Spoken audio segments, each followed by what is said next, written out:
Assalamu alaikum dear students. Today I will discuss with you the second comprehension.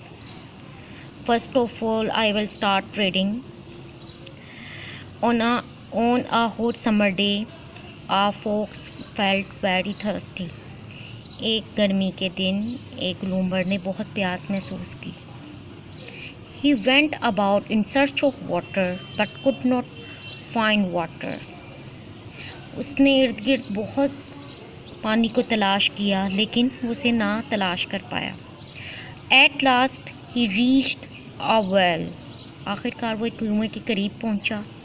He peeped into it. उसने उसके अंदर झांका या देखा. Unfortunately, बदकिस्मती से he slipped and fell into the well. वो फिसला और कुएं के अंदर जा गिरा.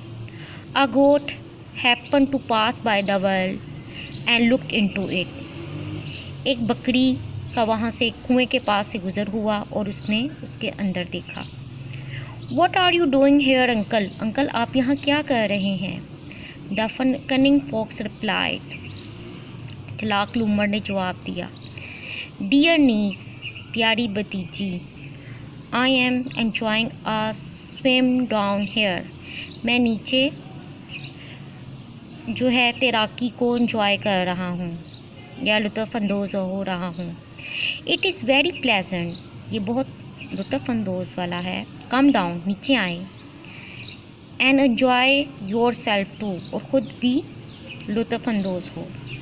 The goat was also thirsty. बकरी भी प्यासी थी.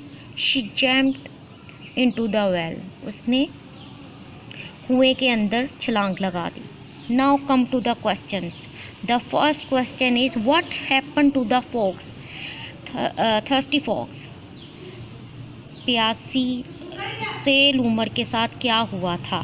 The thirsty fox slipped and fell into the well. Come to the answer. Who passed by the well just then? कौन गुजरा था कुएं के पास से? A goat passed by the well just then. What did the goat do? बकरी ने क्या किया था? The goat looked into the well. बकरी ने कुएं के अंदर देखा था. What did the goat say to the fox? बकरी ने लूमड़ से क्या कहा था? क्या कहा? The goat said to the fox, what are you doing here, uncle? The next question is question number 5. What did the fox say in reply? लूमड़ ने जवाब में क्या कहा था?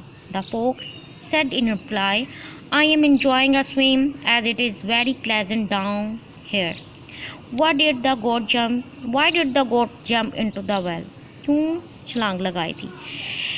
The goat jumped into the well as she was taken in by the cunning fox. क्योंकि वो चालाक लूमड़ की बातों में आ गई थी. Have you observed, students?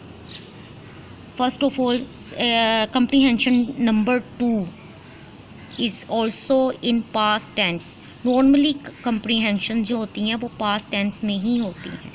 अब questions की तरफ आएँ तो यहाँ पर भी पास्ट इंडेफिनेट टेंस यूज़ किया गया है जिसको सिंपल पास्ट टेंस भी कहते हैं.